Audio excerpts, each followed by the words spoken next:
Hello everyone. I hope कि आप लोग अच्छे होंगे। तो आज हम इकोनॉमिक्स का लेक्चर नंबर 63 देखेंगे और ये लेक्चर हमारा अनएम्प्लॉयमेंट सीरीज का आखिरी लेक्चर है। तो आज के लेक्चर में हम पढ़ने वाले हैं जॉबलेस ग्रोथ। तो हम काफ़ी डिटेल में समझेंगे कि जॉबलेस ग्रोथ क्या होता है। जॉबलेस ग्रोथ को हम एक्सप्रेस करते हैं थ्रू एम्प्लॉयमेंट इलास्टिसिटी। तो हम ये समझेंगे कि एम्प्लॉयमेंट इलास्टिसिटी क्या होती है और जॉबलेस ग्रोथ की इंडिया में क्या सिचुएशन रही है फ्रॉम 1991, वो सब हम एनालाइज करेंगे। इंडिया की हम एम्प्लॉयमेंट इलास्टिसिटी को एनालाइज करेंगे। साथ ही साथ हम ये समझेंगे कि इंडिया में जॉबलेस ग्रोथ के क्या कारण हैं। देखिए, इंडिया में जॉबलेस ग्रोथ ट्रिगर हुआ था 1991 के इकोनॉमिक रिफॉर्म से। तो 1991 में इकोनॉमिक रिफॉर्म जो हुआ था उसको बोलते हैं एलपीजी रिफॉर्म, जिसके तहत हमने अपनी इकोनॉमी को लिबरलाइज, प्राइवेटाइज और ग्लोबलाइज किया था। तो उस रिफॉर्म की वजह से कुछ चीज़ें हुई जिन्होंने जॉबलेस ग्रोथ को ट्रिगर किया या जॉबलेस ग्रोथ को क्रिएट किया। साथ ही साथ एंड में इस लेक्चर में हम पढ़ेंगे causes of high unemployment rate in India. यानी इस लेक्चर सीरीज में हमने ये तो समझा कि इंडिया में अनएम्प्लॉयमेंट रेट हाई है, लेकिन उसके क्या कारण हैं, और इसके साथ हमारा अनएम्प्लॉयमेंट पे ये लेक्चर सीरीज खत्म हो जाएगा। तो अगर मैं जॉबलेस ग्रोथ के डेफिनेशन की बात करूं तो देखिए, मैंने यहाँ डेफिनेशन लिखा है कि jobless growth is a situation where economic growth rate is increasing but employment growth rate is decreasing. इसका मतलब है कि जॉबलेस ग्रोथ एक ऐसी सिचुएशन होती है जहां किसी देश की इकोनॉमी जो है वो बढ़ रही होती है, लेकिन उस देश में एम्प्लॉयमेंट ग्रोथ रेट गिर रहा होता है। अब इसको अगर आपको विजुलाइज कराना है या इसे और डिटेल में समझाना है तो हमें सबसे पहले तो ये समझना होगा कि इकोनॉमिक ग्रोथ रेट क्या होता है। तो देखिए, किसी भी देश की इकोनॉमी की जो साइज है वो हमें उस देश के जीडीपी से पता चलता है। जीडीपी का मतलब है कि उस देश में एक फाइनेंशियल ईयर या एक साल के अंदर टोटल गुड्स एंड सर्विसेज जो प्रोड्यूस हुए हैं उनकी मॉनेटरी वैल्यू क्या है। तो अगर हमें उस देश में प्रोडक्शन मेज़र करना है तो उस देश में प्रोडक्शन की जो साइज है, वॉल्यूम है, ठीक है, या जब हम उनकी मॉनेटरी वैल्यू निकालते हैं तो वो जीडीपी कहलाता है। ठीक है। अब देखिए, जीडीपी दो तरह की हो सकती हैं। एक तो होती है नॉमिनल जीडीपी, दूसरा होता है रियल जीडीपी। नॉमिनल जीडीपी का मतलब है, अगर मैं इंडिया की बात करूं तो इंडिया में एक फाइनेंशियल ईयर के अंदर, ठीक है, within a financial year हमारे भारत के डोमेस्टिक टेरिटरी में जो भी total goods and services produce हुए हैं उनकी अगर हम मॉनेटरी वैल्यू निकालें at current year market price तो वो नॉमिनल जीडीपी कहलाता है। ठीक है। और किसी भी देश के इकोनॉमी की साइज हमें उसके नॉमिनल जीडीपी से पता चलती है। पर जब हम किसी भी देश में ये चाहते हैं कि हम उस देश में टोटल प्रोडक्शन की वैल्यू निकालें, लेकिन वो वैल्यू करंट और रिसेंट ईयर में हुए इन्फ्लेशन से अफेक्टेड ना हो, तो उस केस में हम रियल जीडीपी का रास्ता अपनाते हैं। और रियल जीडीपी के केस में हम करंट ईयर में यानी करंट फाइनेंशियल ईयर में जो भी प्रोडक्शन हुआ है टोटल, उसकी मॉनेटरी वैल्यू निकालते हैं at base year market price. तो उससे हमें रियल जीडीपी मिलता है। इंडिया के केस में बेस ईयर है 2011-12। तो अगर हम 2011-12 की प्राइस लेवल पे जब अपनी जीडीपी कैलकुलेट करते हैं तो हमें रियल जीडीपी मिलता है। तो ये तो हो गई नॉमिनल और रियल जीडीपी की बात। ठीक है। अब देखिए, जब हम जीडीपी ग्रोथ रेट या इकोनॉमिक ग्रोथ रेट की बात करते हैं तो वो कांस्टेंट प्राइस पे निकाली जाती है। ठीक है। यानी हमारे देश में अगर हमें ये जानना है कि हमारे देश में पिछले 2 कॉन्जिक्यूटिव फाइनेंशियल ईयर में जो भी प्रोडक्शन हुआ है उनमें कितना परसेंट का इंक्रीमेंट हुआ है। तो उसके लिए हम दोनों फाइनेंशियल ईयर में वो टोटल प्रोडक्शन को एक कांस्टेंट प्राइस से मतलब बेस ईयर का अगर हम प्राइस देखिए, बेस कांस्टेंट प्राइस जो हम लेते हैं वो हम बेस ईयर प्राइस को ही लेते हैं, राइट। तो जो हमारा बेस ईयर मार्केट प्राइस है उस पे अगर हम दोनों कॉन्जिक्यूटिव फाइनेंशियल ईयर में हुए प्रोडक्शन की वैल्यू निकाल लें, फिर हम उनका परसेंटेज इंक्रीमेंट जो निकालते हैं वही हमारा जीडीपी ग्रोथ रेट या इकोनॉमिक ग्रोथ रेट होता है। अब जब हम कांस्टेंट प्राइस की बात करते हैं तो वो कांस्टेंट प्राइस ज़रूरी नहीं है कि आप 2011-12 बेस ईयर का प्राइस लें। आप कोई भी कांस्टेंट प्राइस लेवल पे जब भी 2 सालों की जीडीपी की वैल्यू निकाल कर उनका परसेंटेज इंक्रीमेंट निकालते हैं तो आपको जीडीपी ग्रोथ मिलता है। यानी कि इकोनॉमिक ग्रोथ या GDP growth rate is independent of the base year. आप कोई भी कांस्टेंट प्राइस लें, आपको ग्रोथ रेट या इकोनॉमिक ग्रोथ रेट सेम मिलेगा। ये सब कॉन्सेप्ट था नॉमिनल जीडीपी, रियल जीडीपी और इकोनॉमिक ग्रोथ रेट को लेके। अब वापस से अपने जॉबलेस ग्रोथ पे आते हैं और इंडिया की बात करते हैं। देखिए 1991 के रिफॉर्म के बाद इंडिया ने impressive economic growth rate register किया है ऑन एन एवरेज, ठीक है। यानी 1991 के बाद ऑन एन एवरेज हमारी इकोनॉमिक ग्रोथ रेट बढ़ते चली गई है, और वो किस मैग्नीट्यूड में बढ़ी है वो हम नीचे लेक्चर में एनालाइज करेंगे, राइट। तो अगर इंडिया की इकोनॉमिक ग्रोथ रेट समय के साथ बढ़ती चली गई है, लेकिन वहीं दूसरी तरफ हमने देखा कि जो एम्प्लॉयमेंट ग्रोथ रेट है वो ऑन एन एवरेज गिरता चला गया, तो ये जो पैराडॉक्स सिचुएशन है इसी को जॉबलेस ग्रोथ कहते हैं। अब ये पैराडॉक्स क्यों है, उसे समझने के लिए हमें बिजनेस साइकिल समझना पड़ेगा। और मैंने इन्फ्लेशन के लेक्चर सीरीज में आपको बिजनेस साइकिल काफ़ी डिटेल में पढ़ाया है। वहाँ मैंने बताया था कि जब हम बिजनेस किसी भी देश में किसी भी देश की इकॉनमी की जो बिजनेस साइकिल है जब हम उसको स्टडी करते हैं तो हम उसमें जो बूम फेज जो होता है, तो बूम फेज में हमें कुछ फीचर्स देखने को मिलते हैं। वो फीचर्स क्या होते हैं कि बूम फेज में एग्रीगेट डिमांड हाई होता है।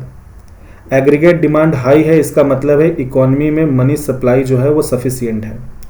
तो because of high aggregate demand जो प्रोड्यूसर है उसके लिए प्रॉफिट मार्जिन बढ़ जाता है, ठीक है। अब प्रॉफिट मार्जिन अगर बढ़ गया है तो प्रोड्यूसर ज़्यादा से ज़्यादा प्रॉफिट कमा सकता है अगर वो ज़्यादा प्रोडक्शन करें। तो एग्रीगेट डिमांड जब भी हाई होता है तो वो प्रोडक्शन को बढ़ाता है, यानी बूम फेज में डिमांड हाई होती है तो प्रोडक्शन बढ़ती है। अब अगर इकोनॉमी में प्रोडक्शन बढ़ रही है इसका मतलब है कि ज़्यादा फैक्ट्री, ज़्यादा इक्विपमेंट और ज़्यादा रॉ मटेरियल और ज़्यादा मैन पावर की ज़रूरत होगी। अब अगर मैन पावर वाला मुद्दा पकड़े तो जब भी प्रोडक्शन बढ़ता है तो ज़्यादा मैन पावर यानी एम्प्लॉयमेंट जनरेशन बढ़ता है, यानी एम्प्लॉयमेंट ग्रोथ रेट बढ़ती है। तो बूम फेज में हमें क्या देखने को मिलता है कि एग्रीगेट डिमांड हाई होता है, प्रोडक्शन हाई होता है, एम्प्लॉयमेंट ग्रोथ रेट हाई होता है और इन्फ्लेशन रेट भी हाई होता है। ये बूम फेज के फीचर्स होते हैं। अब वापस से आते हैं, अगर इकोनॉमिक ग्रोथ रेट अब प्रोडक्शन हाई है या प्रोडक्शन बढ़ रहा है बूम फेज में, इसका मतलब है कि जो इकोनॉमिक या जीडीपी ग्रोथ रेट है वो बढ़ रहा है, तो उसके करस्पॉन्डिंग एम्प्लॉयमेंट जनरेशन भी बढ़ना चाहिए, यानी एम्प्लॉयमेंट ग्रोथ रेट भी बढ़ना चाहिए।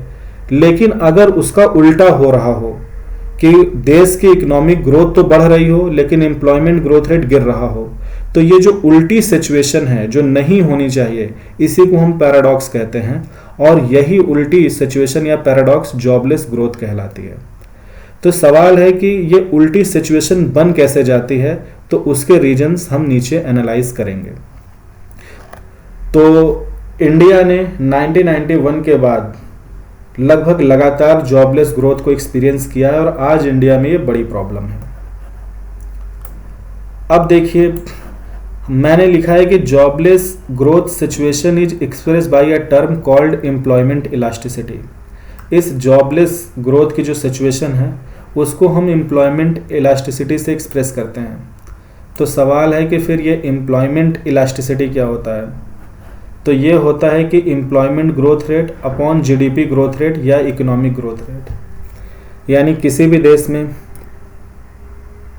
एम्प्लॉयमेंट ग्रोथ रेट क्या है, अगर हम उसको उसके जीडीपी ग्रोथ रेट से डिवाइड कर दें तो हमें उसकी एम्प्लॉयमेंट इलास्टिसिटी मिल जाती है।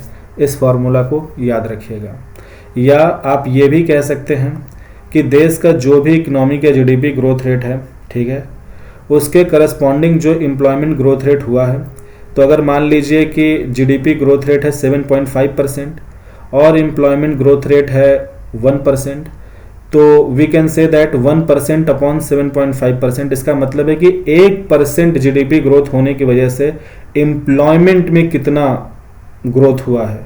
So that is that theoretical definition of employment elasticity. खैर वो एक हाइपोथेटिकल एग्जाम्पल था। अब आते हैं प्रैक्टिकल सिचुएशन पे। ये है इंडिया के एम्प्लॉयमेंट इलास्टिसिटी की प्रैक्टिकल सिचुएशन। तो हम इंडिया में एम्प्लॉयमेंट इलास्टिसिटी को प्रैक्टिकली एनालाइज करने वाले हैं from the period of 1970s till 2000। इसका मतलब है, अच्छा जब मैं 1970s की बात कर रहा हूँ या 1980s 1990s, तो मैं एक डिकेड की बात कर रहा हूँ। तो ये डिकेड कहाँ से कहाँ तक बनता है? अगर मैं 1970s की बात करूँ तो ये डिकेड बनता है 1970 से 1979 तक। अगर मैं 1980s की बात कर रहा हूँ तो वो 1980 से 89 तक, 1990s 90 से 99 तक, 2000 से 2009 तक, राइट। अब देखिए यहाँ पर मैंने पहले तो लिखा है कि इंडिया की जीडीपी ग्रोथ रेट क्या रही है इन टाइम पीरियड में, इन डिकेड्स में, on an average per year India ने कितने प्रतिशत की दर से ग्रो किया है, यानी उसकी इकॉनमी बढ़ी है या जीडीपी ग्रोथ हुआ है। अब ये एवरेज वैल्यू हैं। देखिए जब हम एक डिकेड या 10 साल की बात कर रहे हैं तो हमें ये समझना होगा कि किसी साल इकोनॉमिक ग्रोथ रेट ज़्यादा होता है, किसी साल कम होता है, किसी साल मॉडरेट होता है। तो यहाँ पे जो हमने वैल्यू लिया है ये एवरेज वैल्यू है, ठीक है। तो 1970s के डिकेड में हमारा on an average growth rate था 2.9% का। 1980s में इंडिया की इकॉनमी बढ़ी है 5.6% की दर से। 1990s में ऑन एन एवरेज 5.8%, ये हमारा एवरेज ग्रोथ रेट है। और 2000 के दशक में 2000 से 2009 के बीच में हमारा एवरेज ग्रोथ रेट है 6.3%। इन्हीं डिकेड्स में एम्प्लॉयमेंट ग्रोथ रेट की क्या सिचुएशन है? तो 1970s के डिकेड में हमारा एम्प्लॉयमेंट ग्रोथ रेट था 2%, then it has increase during 1980s to 2.3%। And देखिए फिर यहाँ से जब से हमने इकोनॉमिक रिफॉर्म लिया है इट स्टार्ट्स फॉलिंग। तो 1990s में it was 1.1% and during 2000 it is 1.4%। अब आपको यहाँ पर एक चीज़ मैं बताना चाहता हूँ, ये जो डेटा है ना 1.1%, ये डेटा है जब मैं 1990 से 1990 से 99 की बात कर रहा हूँ। अगर आप यहाँ पे टाइम पीरियड ले लेंगे कि 1993 से 2005 का, तो ये एम्प्लॉयमेंट ग्रोथ रेट 1.9% होगा। तो 2000 से 2005 जब मैं यहाँ पे इंक्लूड कर लिया तो ये वाली टाइम पीरियड है 1990 से 99 वाला, इसलिए ये कम है, राइट। और ये है 2000 से 2009 के बीच की एवरेज सिचुएशन। तो अगर ये सब इंडिया की एवरेज जीडीपी ग्रोथ रेट और एम्प्लॉयमेंट ग्रोथ रेट है, तो एम्प्लॉयमेंट इलास्टिसिटी कैसे निकलेगी? ये जो भी एम्प्लॉयमेंट ग्रोथ रेट हैं इनको इनके corresponding average GDP growth rate से डिवाइड कर दीजिए। तो 1970s में एम्प्लॉयमेंट इलास्टिसिटी इंडिया की थी 0.68, 1980s में थी 0.41, देन 1990s में 0.19, देन इट बिकम्स 0.22। आज की डेट में it is somewhere between 0.06 to 0.1, ठीक है। सो आज की डेट में इट इज़ वे बिलो। तो हम ये एनालाइज कर रहे हैं कि इंडिया की एम्प्लॉयमेंट इलास्टिसिटी 1970s में अप्रॉक्सीमेटली 0.7% थी और आज की डेट में लेस देन 0.1% है। तो ये जो एम्प्लॉयमेंट इलास्टिसिटी गिर रही है, ये गिरती हुई एम्प्लॉयमेंट इलास्टिसिटी हमें बताती है कि जीडीपी ग्रोथ रेट यानी डिनोमिनेटर तो बहुत तेज़ी से बढ़ रहा है पर एम्प्लॉयमेंट ग्रोथ रेट यानी न्यूमरेटर गिर रहा है। तो इसी पैराडॉक्स सिचुएशन को हम बोलते हैं जॉबलेस ग्रोथ। पैराडॉक्स क्यों? क्योंकि ये होना नहीं चाहिए था। अमूमन तौर पे बिजनेस साइकिल या बूम फेज ये कहता है कि जब भी डिमांड हाई होती है तो हाई प्रोडक्शन होता है, हाई एम्प्लॉयमेंट जनरेशन होता है। तो अगर इकोनॉमिक ग्रोथ रेट बढ़ रही है तो एम्प्लॉयमेंट ग्रोथ रेट बढ़नी चाहिए, ये इकोनॉमिक सिचुएशन होना चाहिए। पर अगर इसके इतर सिचुएशन है, इससे उल्टा है, तो वो पैराडॉक्स है और वो पैराडॉक्स जॉबलेस ग्रोथ कहलाता है। अब ये अगर आप देखें तो मैंने आपके रेफरेंस के लिए या आपके बस एक समझ के लिए मैंने इंडिया के जीडीपी ग्रोथ रेट को पर ईयर के हिसाब से लिख दिया है फ्रॉम 1991 टू 1999। इनफैक्ट मेरा ऑब्जेक्टिव ये था कि चूंकि हमने 1991 में हमारा फॉरेक्स रिजर्व ऑलमोस्ट एलिमिनेटेड हो गया था, तो हमने 1991 में आईएमएफ के दबाव में रिफॉर्म्स अपनाए थे, ठीक है। और उन रिफॉर्म की वजह से जो इकोनॉमिक ग्रोथ रही है वो मैंने ईयर वाइज लिखा है टिल 2009 तक।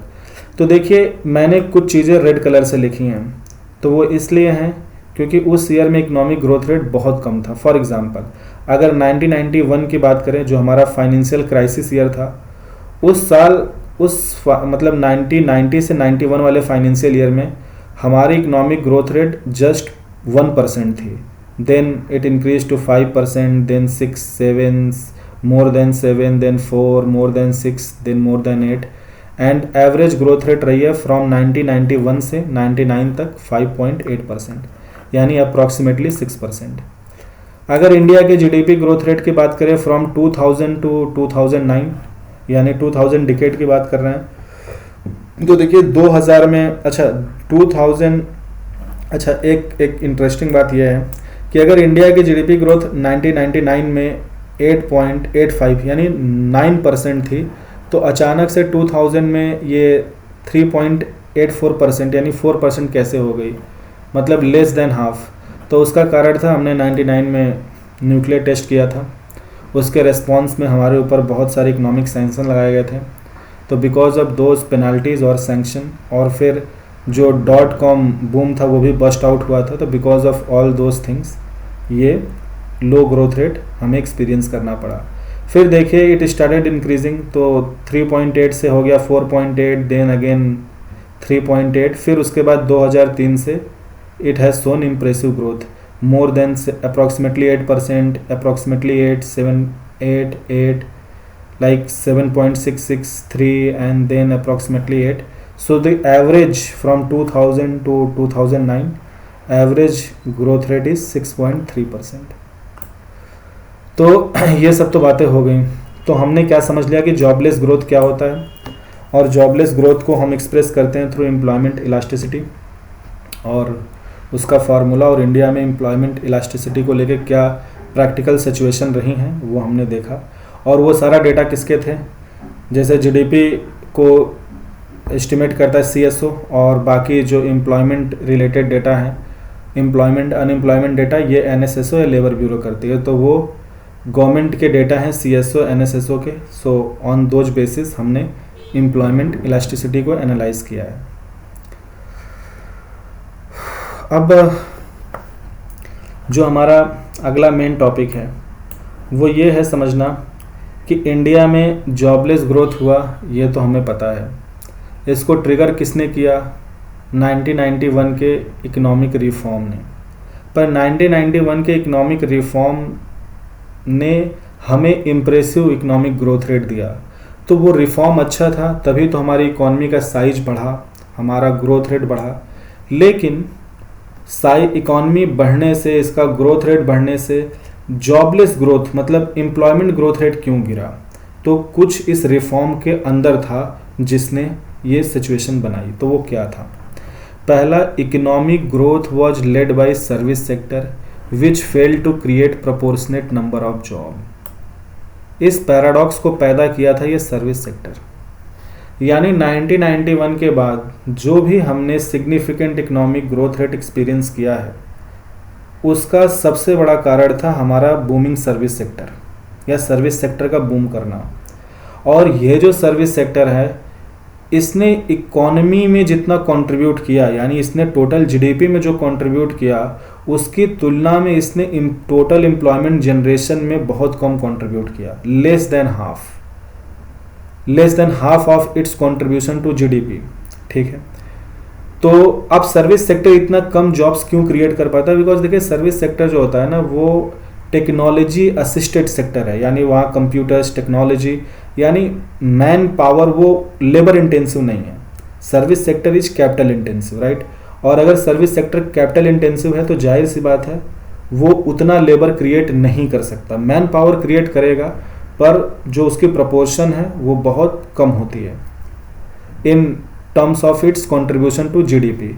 अब इस सिचुएशन को प्रैक्टिकली एनालाइज करने के लिए मैंने यहाँ पर ये टेबल लिया है। ये टेबल है एज पर फाइनेंशियल ईयर 2021-22, यानी हमारा करंट सिचुएशन है, राइट। 2021-22 के फाइनेंशियल ईयर के हिसाब से ये वैल्यूज़ हैं। हमारे इकोनॉमी में ब्रॉडली ये 3 सेक्टर हैं, सर्विसेज, इंडस्ट्री और एग्रीकल्चर। देखिए हमारे इकोनॉमी में जो टोटल हमारी जो जीडीपी है ना, नॉमिनल जीडीपी, हमारे नॉमिनल जीडीपी का 53% सर्विस सेक्टर से आता है, 28% इंडस्ट्री से आता है और 18.8% एग्रीकल्चर से आता है। अच्छा, नोट करने वाली बात है कि एग्रीकल्चर का शेयर बढ़ा है। Earlier it was around 14%, now it is 18.8%। तो ये तो करेंट नॉमिनल जीडीपी में कंट्रीब्यूशन है। अब देखते हैं कि इन सेक्टर्स का हमारे देश में टोटल एम्प्लॉयमेंट जनरेशन में या टोटल एम्प्लॉयमेंट में क्या कंट्रीब्यूशन है। तो देखिए सर्विस सेक्टर जो कि टोटल नॉमिनल जीडीपी में 53% कंट्रीब्यूट कर रहा है, ये एम्प्लॉयमेंट जनरेशन में मात्र 31% कंट्रीब्यूट कर रहा है, यानी लगभग हाफ। इंडस्ट्री जो 28.2% जीडीपी में कंट्रीब्यूट कर रहा है, वो अप्रॉक्सीमेटली 25% एम्प्लॉयमेंट जनरेशन में कंट्रीब्यूट कर रहा है, यानी कि हम कह सकते हैं कि इंडस्ट्री इज़ लेबर इंटेंसिव। ठीक है, तो इंडिया में अभी भी इंडस्ट्री जो है वो लेबर इंटेंसिव है। और agriculture is highly labour intensive and also it has disguise unemployment situation. इसीलिए सिर्फ 18.8% जीडीपी में कंट्रीब्यूट कर रहा है, पर एम्प्लॉयमेंट में 44% कंट्रीब्यूट कर रहा है, because agriculture is highly labour intensive as well as it has the component of disguise unemployment, right.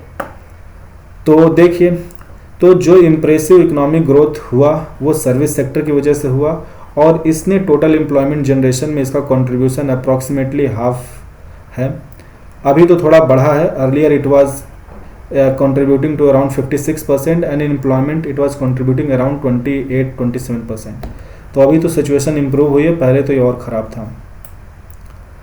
तो अब देखते हैं, तो जो पैराडॉक्स बनी ना, बूम फेज का जो पैराडॉक्स बना इंडिया में, वो पैराडॉक्स सर्विस सेक्टर ने क्रिएट किया। वो पैराडॉक्स नहीं होता अगर हमारा सर्विस सेक्टर इतना ग्रो करने की बजाय अगर हमारा इंडस्ट्री बहुत ग्रो किया होता। जो हमारा इंडस्ट्री वाला सेक्टर अगर ये ज़्यादा ग्रो करता और सर्विस सेक्टर कम ग्रो करता तो ये पैराडॉक्स नहीं बनती। अब दूसरा कारण है कि in the post reform era India witness, अच्छा एक बात मैं आपको बताता हूँ, जो बिजनेस साइकिल है वो कीनेसियन थ्योरी पे डिपेंड करता है, यानी एग्रीगेट डिमांड पे, वो तब होल्ड कर जाता, मतलब वहाँ पैराडॉक्स बूम फेज में तब नहीं देखने को मिलता जब इकोनॉमी अपने राइट मैनर में बढ़ती।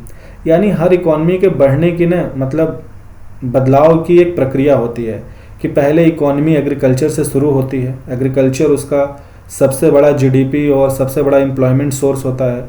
उसके बाद एग्रीकल्चर सेक्टर कंट्रीब्यूशन कम करता है, इंडस्ट्रीज फ्लोरिश करती हैं, तो सेकेंड डोमिनेंट स्टेज होना चाहिए इंडस्ट्री का। और फिर उसके बाद इस एग्रीकल्चर सर्विस, इस एग्रीकल्चर एक्टिविटी और इन इंडस्ट्रीज़ को असिस्ट करने के लिए जो सर्विसेज रिक्वायर्ड हैं, वो जो टर्सरी मतलब सर्विस सेक्टर है, वो इंडस्ट्री के बाद बड़ी होनी चाहिए।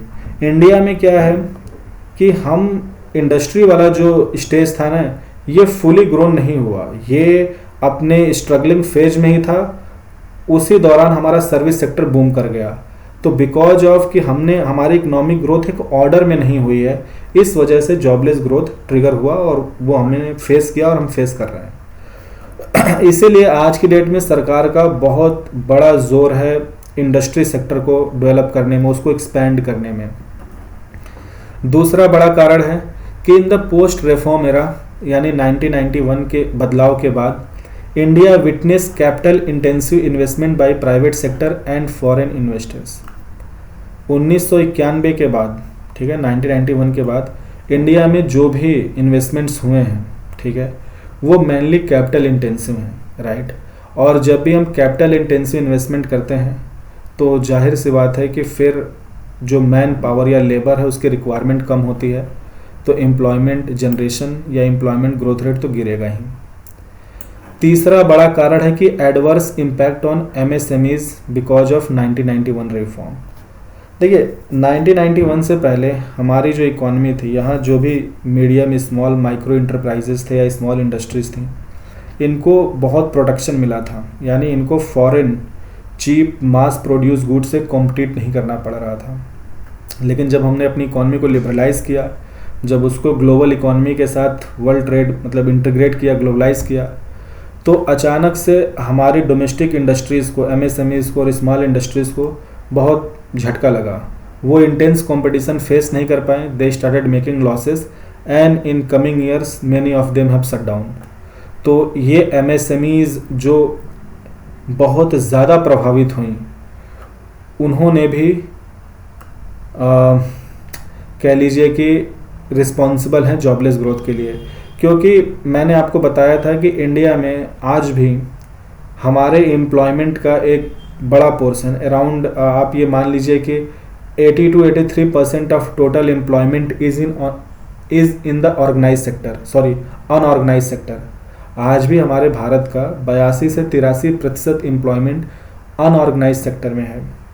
और वो अनऑर्गेनाइज सेक्टर छोटी कंपनीज, छोटी मीडियम स्मॉल और माइक्रो इंटरप्राइजेस से बनती हैं। तो अगर वो आज भी बर्बाद हो जाए तो अनएम्प्लॉयमेंट रेट बहुत बढ़ जाएगा। और यही हुआ था 2016 के नवंबर में जब गवर्नमेंट ने डीमोनेटाइजेशन किया था, तो उसकी वजह से 2016-17 में अनएम्प्लॉयमेंट रेट ड्रास्टिकली बढ़ गया था। और जो लेबर ब्यूरो का 2016-17 की रिपोर्ट थी, अनएम्प्लॉयमेंट सर्वे 2016-17, चूँकि उसमें अनएम्प्लॉयमेंट रेट हाई था बिकॉज ऑफ डीमोनेटाइजेशन, और डीमोनेटाइजेशन गवर्नमेंट के ऊपर एक क्रिटिसिज्म की तरह काम कर ही रहा था। इसी वजह से सरकार ने उस रिपोर्ट को रिलीज नहीं होने दिया। तो जो ministry of labour and employment है, उसने इस रिपोर्ट को दिसंबर 2020 में रिलीज किया, 2019 के इलेक्शन के बाद। तो आप समझ सकते हैं ये सारी परिस्थितियाँ। चौथा कारण है government developmental expenditure reduced drastically and almost eliminated in establishing new PSUs because of the austerity measures imposed by IMF। देखिए, चूँकि 1991 में इंडिया का फॉरेक्स रिजर्व ऑलमोस्ट एलिमिनेट हो गया था, जो पाकिस्तान की सिचुएशन है पिछले कुछ सालों से, वही सिचुएशन हमारी थी। तो जब हम IMF के पास लोन लेने गए तो IMF ने सरकार से बोला कि अगर आपको अपने इस इकोनॉमिक टर्मोइल से बाहर आना है तो आपको अपनी पब्लिक स्पेंडिंग कम करनी पड़ेगी। पब्लिक स्पेंडिंग क्यों? क्योंकि अगर अपनी पब्लिक स्पेंडिंग कम नहीं करेगी तो सरकार का फिस्कल डेफिसिट या बजटरी डेफिसिट कम नहीं होगा। अब देखिए फिस्कल डेफिसिट होता क्या है। देखिए फिस्कल डेफिसिट होता है कि अगर सरकार की एक्सपेंडिचर उसके रेवेन्यू से ज़्यादा है तो जो घाटा होता है अगेंस्ट देयर फिस्कल पॉलिसी, उसको फिस्कल डेफिसिट कहते हैं। फिस्कल पॉलिसी क्यों? सरकार जो भी पब्लिक स्पेंडिंग करती है ना, वो जिस पॉलिसी के तहत करती है उस पॉलिसी को फिस्कल पॉलिसी कहते हैं। यानी सरकार की वो नीतियाँ जिसमें सरकार पब्लिक स्पेंडिंग कर रही है। तो अगर पब्लिक स्पेंडिंग और फिस्कल पॉलिसी का ही एक हिस्सा रेवेन्यू पॉलिसी भी होता है, जिसमें डायरेक्ट और इनडायरेक्ट टैक्स से सरकार को रेवेन्यू होती है, तो फिस्कल पॉलिसी से होने वाली सरकार की रेवेन्यू जो है और उसी फिस्कल पॉलिसी में जो एक्सपेंडिचर के पॉलिसी हैं उनसे होने वाला खर्चा, अगर खर्चा रेवेन्यू से ज़्यादा है यानी कि घाटा हो रहा है, और अगर घाटा हो रहा है तो सरकार या तो लोन लेगी या तो करेंसी प्रिंटिंग करेगी। और दोनों ही केस में अगर सरकार लोन लेती है तो उसके ऊपर लोन का जो बर्डन है वो बढ़ेगा और करेंसी प्रिंट करेगी तो सरकार इन्फ्लेशन को बढ़ा देगी, बिकॉज करेंसी प्रिंटिंग जो होता है वो एक इन्फ्लेशन टैक्स की तरह काम करता है। तो आईएमएफ ने कहा कि भाई आपको अगर अपनी सिचुएशन इंप्रूव करनी है, अपनी सब्सिडी रिड्यूस करो और अपनी पब्लिक एक्सपेंडिंग रिड्यूस करो। तो उसके तहत हुआ क्या कि जो गवर्नमेंट का डेवलपमेंटल एक्सपेंडिचर था वो ड्रास्टिकली गिरा, यानी सोशल सेक्टर एक्सपेंडिचर, जो भी सरकार पॉवर्टी एलिविएशन के लिए और फिर लोगों के वेलबींग के लिए जो योजनाएं चला रही थी उन पे सरकार का खर्चा काफ़ी कम हुआ। साथ ही साथ जो पीएसयूज होते हैं, पब्लिक सेक्टर अंडरटेकिंग, ये वो कंपनीज होती हैं जो गवर्नमेंट ओन करती हैं, तो नई पीएसयू सरकार ने बनाना बंद कर दिया, बिकॉज ये हैवी एक्सपेंडिचर इन पे आता था। तो अगर नई पीएसयूज नहीं बन रही हैं और जो सोशल सेक्टर एक्सपेंडिचर थे वो काफ़ी कम कर दिए गए, इन सब का नतीजा ये हुआ कि भाई जो एम्प्लॉयमेंट था, जो एम्प्लॉयमेंट जनरेशन था वो बहुत कम हो गया। तो ये भी एम्प्लॉयमेंट ग्रोथ रेट के गिरने का कारण है और इसने भी जॉबलेस ग्रोथ को बढ़ावा दिया। और इस तरह की जो आप कह लें कि इस तरह के जो मेजर्स होते हैं कि आईएमएफ अगर किसी सरकार पे ये दबाव बनाती है कि आप अपनी पब्लिक एक्सपेंडिंग कम करो और अपने रेवेन्यू को बढ़ाओ, तो ये जो मेजर्स होते हैं ना, इनका बड़ा रिग्रेसिव इम्पैक्ट पड़ता है गरीब और लो इनकम लोगों पे, और ऐसे मेजर्स को ऑस्टेरिटी मेजर्स कहते हैं। और यही पाकिस्तान की सबसे बड़ी प्रॉब्लम है। आईएमएफ पाकिस्तान को लोन देने के लिए तैयार है, लेकिन आईएमएफ का कहना है कि अगर आपको अपनी इकॉनमी सुधारनी है, एक तो तरीका है कि आप लोन लो और लोन से ये जो चला रहे हो अपना पूरा प्रोग्राम चलाओ, और फिर आप पे लोन का बर्डन बढ़ता जाएगा और एक दिन आप वो लोन भी डिफ़ॉल्ट करने लगोगे।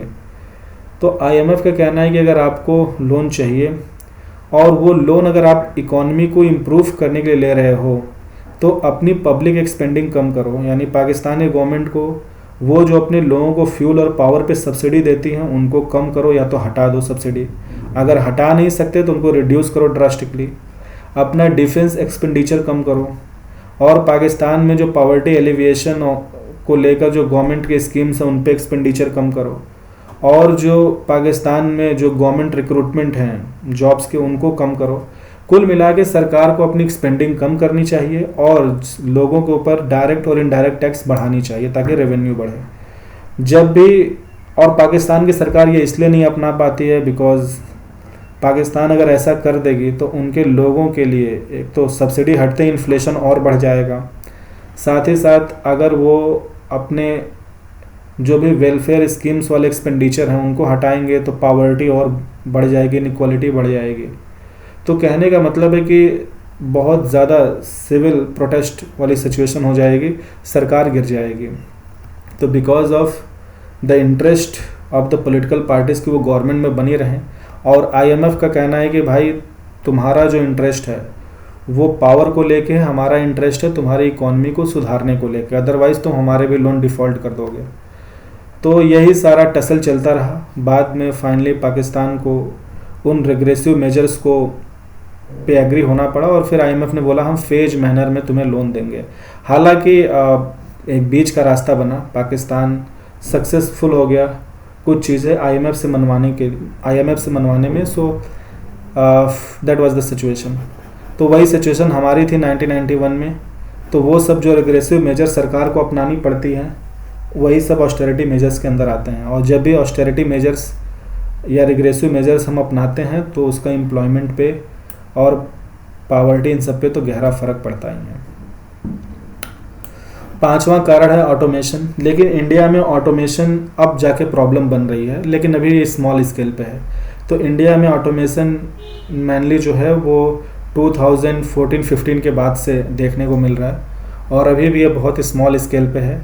तो ये एम्प्लॉयमेंट ग्रोथ रेट के गिरने का बड़ा कारण नहीं है, पर फ्यूचर में ऑटोमेशन बड़ा कारण होगा जॉबलेस ग्रोथ का इंडिया में, क्योंकि ऑटोमेशन जो है ये जॉबलेस ग्रोथ का कारण है डेवलप्ड कंट्रीज़ में। मतलब वो कंट्रीज़ जहाँ पे इकॉनमी ने कैपिटल इंटेंसिव इन्वेस्टमेंट पहले ही पूरा कर लिया है। अब सवाल है कि causes of high unemployment rate in India, कि भाई भारत में इतनी ज़्यादा बेरोजगारी है क्यों। तो देखो जो भी कारण जॉबलेस ग्रोथ के हैं ना, वो रीजन्स अनएम्प्लॉयमेंट के भी हैं, ठीक है। क्योंकि मैंने बताया ना कि अगर जो चीज़ें जॉबलेस ग्रोथ के लिए रिस्पॉन्सिबल है, यानी वो चीज़ें क्या हैं कि उन चीज़ों की वजह से एम्प्लॉयमेंट ग्रोथ रेट गिर रहा है। तो अगर एम्प्लॉयमेंट ग्रोथ रेट गिरेगा, इसका मतलब है कि अगर LFPR बढ़ रहा है, लोग लेबर फोर्स में बढ़ रहे हैं और उतना एम्प्लॉयमेंट नहीं क्रिएट हो रहा है, तो अनएम्प्लॉयमेंट ही बढ़ेगा। तो जो भी रीजन्स जॉबलेस ग्रोथ के लिए कारण हैं, वही कारण अनएम्प्लॉयमेंट बढ़ाने के लिए भी होंगे ऑब्वियसली। तो वो सारे रीजन्स तो आएंगे ही जो 1 to 5 थे। फिर उसके बाद अगला रीजन होगा स्केर्सिटी ऑफ कैपिटल। मैंने पॉवर्टी में बहुत डिटेल में बताया था कि अगर किसी देश में स्केर्सिटी ऑफ कैपिटल है, यानी उस देश में सरकार और इकॉनमी में पैसा कम है, तो उस देश में फैक्ट्रीज़ और जो भी प्रोडक्शन यूनिट्स हैं वो कम होंगी, तो उस देश की प्रोडक्टिविटी लो होगी, तो लो प्रोडक्शन होगा, लो GDP तो लो रेवेन्यू, तो लो इनकम, तो लो सेविंग, तो स्केर्सिटी ऑफ कैपिटल बना रहेगा। यानी स्केर्सिटी ऑफ कैपिटल एक पॉवर्टी ट्रैप की तरह काम करता है, ठीक है। लेकिन इससे कैसे बाहर आ सकते हैं मैंने बताया था। तो इंडिया में स्केर्सिटी ऑफ कैपिटल एक बड़ी प्रॉब्लम थी, पहले भी समस्या थी, आज भी ये समस्या है, पहले ज़्यादा बड़ी समस्या थी। और तीसरा है कि इसमें एक रीज़न मैं भूल गया, एक रीज़न और ऐड कर सकते हैं स्केर्सिटी ऑफ कैपिटल के साथ साथ। अच्छा, इसी में आ जाएगा लैक ऑफ इंफ्रास्ट्रक्चर। तो इंडिया में बहुत सारा इंफ्रास्ट्रक्चर की कमी थी, जिसकी वजह से उतनी इंडस्ट्रीज़ या उतने फैक्ट्री और फिर उतना स्किल्ड मैन पावर नहीं क्रिएट हो पाया, ठीक है। तीसरा रीजन है, तो उस रीजन को आप स्केर्सिटी ऑफ कैपिटल में क्लब कर लें। और अगला रीजन होगा कि लैक ऑफ एम्फेसिस। अच्छा, ये अगर 5 ऊपर के रीजन हो गए तो ये छठा हो जाएगा, तो ये 7वां होगा। तो lack of emphasis on vocational education and skill development programmes in India. देखिए, इंडिया के जो एजुकेशन सिस्टम है, इसको लोग हैविली क्रिटिसाइज करते हैं। क्यों? क्योंकि लोगों का कहना है कि भारत में जो शिक्षा प्रणाली है, जो शिक्षा व्यवस्था है, वो इंडस्ट्री में जो जॉब्स हैं उनको सूटेड नहीं है। मैं देखिए इंडिया के एजुकेशन सिस्टम को एडमायर करता हूँ। क्यों? क्योंकि जो इंडिया का एजुकेशन सिस्टम है वो जनरल एजुकेशन पे फोकस करती है, जो कि नॉलेज पे फोकस करती है, ठीक है। यानी हमारा एजुकेशन सिस्टम लोगों को नॉलेजेबल, उनके नॉलेज बढ़ाने पे फोकस करती है, और ये एक बहुत अच्छा एजुकेशन सिस्टम है। लेकिन जो कमी है वो ये है कि भाई नॉलेज अपनी जगह पे है, पर कोई जॉब करने के लिए सर्टेन स्किल्स चाहिए। कई बार होता है कि नॉलेज हो ना हो, अगर स्किल है तो आप काम कर सकते हैं। तो स्किल डेवलपमेंट पे हमने कुछ खास काम नहीं किया, उसकी वजह से एजुकेशन में कि लोग हाईली एजुकेटेड हैं, उनके पास नॉलेज बहुत है, पर वो अनएम्प्लॉयड है, बिकॉज इंडस्ट्रीज़ में जो जॉब्स हैं उनके अकॉर्डिंग या उनसे सूटेड स्किल्स नहीं हैं। तो गवर्नमेंट ने एक्नॉलेज किया, फिर गवर्नमेंट ने बहुत सारे वोकेशनल ट्रेनिंग प्रोग्राम्स और ट्रेनिंग सेंटर्स खोले। तो आज की डेट में हम इस गैप को पूरा कर रहे हैं, मतलब इस गैप को ख़त्म कर रहे हैं, और फ्यूचर में आई थिंक ये प्रॉब्लम काफ़ी हद तक सॉल्व हो जाएगी। अब तो जो भी कॉलेजेस हैं वो भी अपने यहाँ 4th ईयर में स्किल डेवलपमेंट प्रोग्राम्स, यानी जो भी इंडस्ट्री को चाहिए उससे सूटेड प्रोग्राम्स चलाते हैं बिफोर द प्लेसमेंट। आखिरी कारण है कि high LFPR because of India's demographic dividend. अब देखिए, मैंने आपको पिछले लेक्चर में पढ़ाया था कि इंडिया में जो वर्किंग एज पॉपुलेशन है, इंडिया की टोटल पॉपुलेशन है 145 करोड़, उसमें से लगभग 100 करोड़ या उससे स्लाइटली ज़्यादा वो लोग हैं जो 15 ईयर्स एंड अबव में आते हैं, यानी वर्किंग एज ग्रुप में। तो जब इतना बड़ा वर्किंग एज पॉपुलेशन होगा तो उसमें हमारा LFPR भी अप्रॉक्सीमेटली मैंने कैलकुलेट किया था 53%, यानी 53 करोड़ लोग हमारे देश में जो हैं वो लेबर फोर्स का पार्ट है, ठीक है। यानी उनमें वर्कर्स हैं और जिनके पास काम नहीं है वो अनएम्प्लॉयड हैं। तो जब हमारा LFPR यानी लेबर फोर्स पार्टिसिपेशन रेट इतना ज़्यादा, इतना हाई, इतना बड़ा होगा, तो ऑब्वियसली बहुत सारे लोग बेरोज़गार होंगे। जितना आपका LFPR ज़्यादा होगा, अगर आपके यहाँ उतनी इंडस्ट्री नहीं है, आपकी इकोनॉमी उतनी बड़ी नहीं है, तो जाहिर सी बात है हाई LFPR में ज़्यादा लोग अनएम्प्लॉयड होंगे, ठीक है। और हाई LFPR तब किसी देश के लिए बहुत अच्छा साबित होता है जब आप उस लेबर फोर्स को, मतलब आपके वर्किंग एज पॉपुलेशन में जितना प्रतिशत लोग लेबर फोर्स का पार्ट है, उन सब के लिए आपके पास काम होना चाहिए, ठीक है। लेकिन अगर आपकी इकॉनमी उतनी बड़ी नहीं है, आपके पास उतने जॉब्स नहीं हैं, तो आपकी हाई LFPR का एक बड़ा पोर्शन जो है वो अनएम्प्लॉयमेंट में ही कन्वर्ट होगा। तो ये सारे कारण हैं इंडिया के। तो इसके साथ हमारा अनएम्प्लॉयमेंट का लेक्चर सीरीज़ ख़त्म हो गया। अब अगले लेक्चर से हम बैंकिंग सेक्टर, मतलब जो भी लेक्चर फाइनेंसेस से जुड़े हैं, फाइनेंशियल मार्केट, बैंकिंग और शेयर मार्केट, ये सब पढ़ेंगे। तो एक बार रिकैप करते हैं। हमने जॉबलेस ग्रोथ पढ़ा कि एक जॉबलेस ग्रोथ एक पैराडॉक्स सिचुएशन होती है। क्यों? क्योंकि अगर देश की इकोनॉमिक ग्रोथ रेट बढ़ रही है तो एम्प्लॉयमेंट ग्रोथ रेट बढ़नी चाहिए, पर ऐसा नहीं होता, इसका उल्टा होता है कि अगर किसी देश की इकोनॉमिक ग्रोथ रेट बढ़ रही है और उसका एम्प्लॉयमेंट ग्रोथ रेट गिर रहा हो तो इस सिचुएशन को जॉबलेस ग्रोथ कहते हैं। इसे हम एक्सप्रेस करते हैं, एनालाइज करते हैं थ्रू एम्प्लॉयमेंट इलास्टिसिटी। फिर हमने इंडिया में एम्प्लॉयमेंट इलास्टिसिटी की सिचुएशन को एनालाइज किया। फिर हमने इंडिया के GDP ग्रोथ रेट को देखा। फिर हमने देखा कि इंडिया में जॉबलेस ग्रोथ तो हुआ है और हो रहा है, तो इसके क्या पॉसिबल कारण हैं, उनको काफ़ी डीपली एनालाइज किया।